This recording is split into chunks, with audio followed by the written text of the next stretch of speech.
So, what I like about Tell Me a Story is that once students start understanding some of the elements of a story, which is very integrated into the ELA standards in most states and most countries, that students can create their own stories, but using the key elements of what makes an effective story, which you know as a professional writer yourself. So that's one reason why I was excited to have you on the show. Also, to your point about oral tradition, let's face it, some of our students struggle in reading and they Mhm. struggle in writing. But maybe if they have this tool where they could create a story that still has all the elements of a well-crafted fictional narrative, or then yes, eventually we want them to learn how to read and write, but they're still showing knowledge of understanding those elements of good storytelling. So they are And it, actually still showing that knowledge and not hindered, and mhm. hopefully will have a sense of accomplishment that will then make them more open and excited about reading and writing. I'm sorry, Dana, you were going to say No, something. I agree. I was going to say, and to kind of what you were saying, or what I think you were getting to, is I think it's building confidence. Because at the end of the day, oral storytelling most of the time is in some sort of, I don't want to say it's always in a public speaking setting because it's not.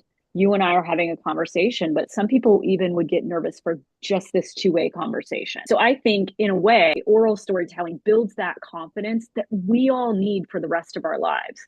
Whether you're a boss presenting something to a client, or a tween that is working on a collaborative group project and you have to present it in front of the teacher. Or, I mean, we all need to be able to speak effectively and efficiently.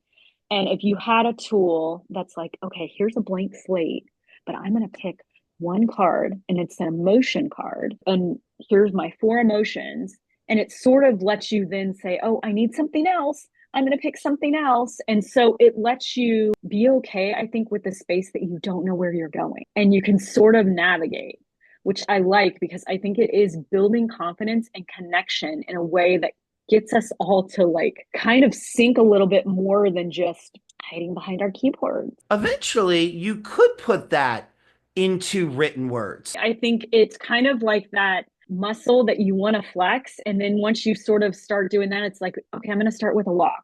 And now I can start to go for a jog. So I think it's all foundational. So you start with these, and then maybe you're like, you know what? I don't need all five cards. I need two, or I need one.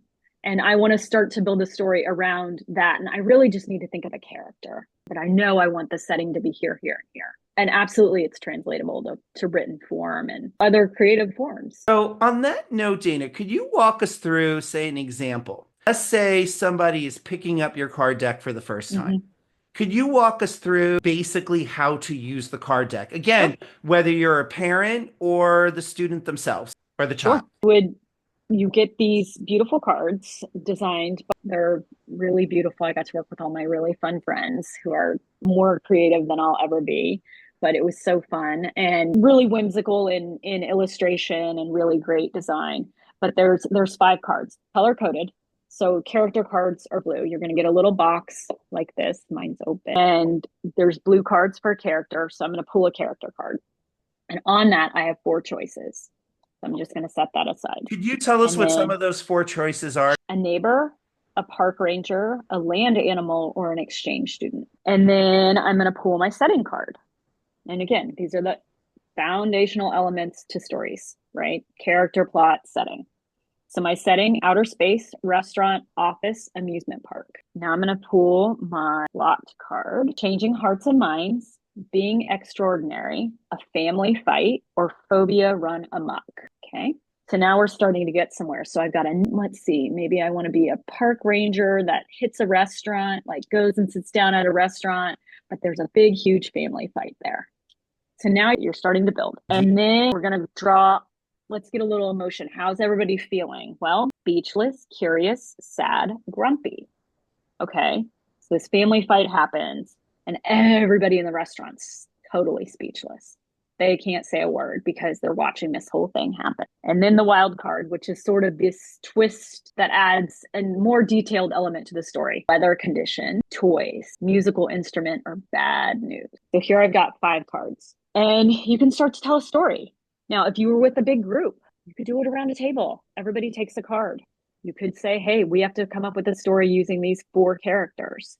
You can do it in your classroom group setting. I took them to my daughter's class and we divided everybody in groups of 5, and each person took one color and built a story sort of as a class that snaked around of, I wanted to leave it really open-ended. I want people to figure out how they want to use them.